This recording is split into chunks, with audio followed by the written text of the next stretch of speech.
राजस्थान में स्थित रामपुर नाम का एक छोटा सा गांव था। दिन में यह गांव बहुत शांत और सुंदर लगता था, लेकिन रात ढलते ही डर का साया छा जाता था। गांव में एक अफवाह थी। रामपुर की सीमा पर एक पुराना पीपल का पेड़ है।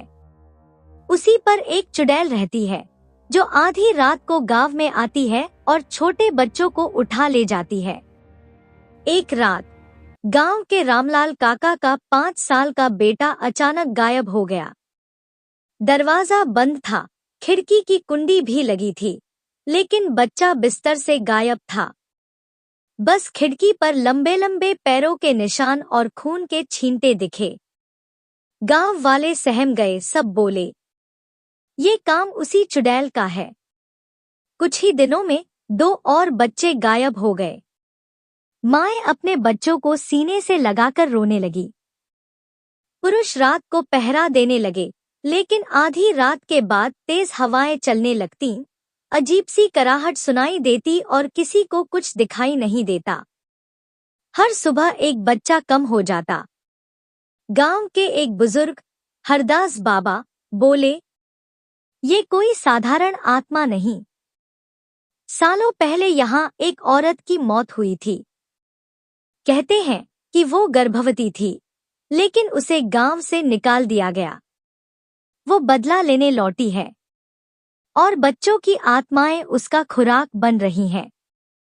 गांव का एक साहसी युवक भीम बोला, अगर हम चुप बैठे रहे तो ये चुड़ैल पूरे गांव को खा जाएगी। आज रात मैं उसका सामना करूंगा।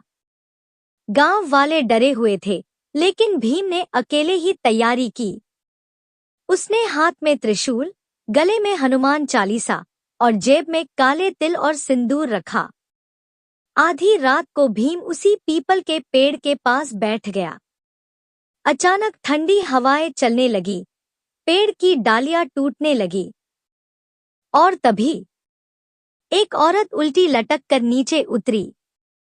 उसके बाल जमीन तक लटक रहे थे, आंखें अंगारे की तरह लाल थी और पैरों की एड़ियां उल्टी दिशा में मुड़ी हुई थी। वो भीम से बोली, तू अकेला आया है, तेरी हिम्मत की दाद देती हूं, लेकिन अब तू भी मेरा शिकार बनेगा। भीम ने जोर से हनुमान चालीसा का पाठ शुरू किया। चुड़ैल चीखने लगी, हवा तूफान जैसी चलने लगी। भीम ने सिंदूर और तिल उसकी ओर फेंके, चिंगारी की तरह जलने लगे। उसने त्रिशूल उठाकर चिल्लाया, जय बजरंग बली।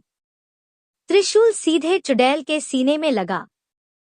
वो दर्द से तड़पती हुई पेड़ पर चढ़ी और आग के धुएं में बदलकर राख हो गई। सुबह जब गांव वाले वहां पहुंचे तो उन्होंने पेड़ के नीचे सिर्फ राख और जले हुए पैरों के निशान देखे।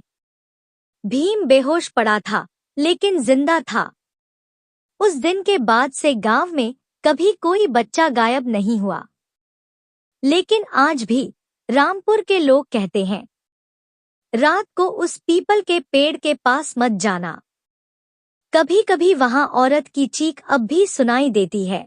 तो दोस्तों, अगर आप नहीं चाहते कि रामपुर की चुड़ैल आपके घर आए, तो अभी चैनल को लाइक और सब्सक्राइब कर दो, वरना कौन जाने अगली रात उसकी दस्तक आपके दरवाजे पर हो।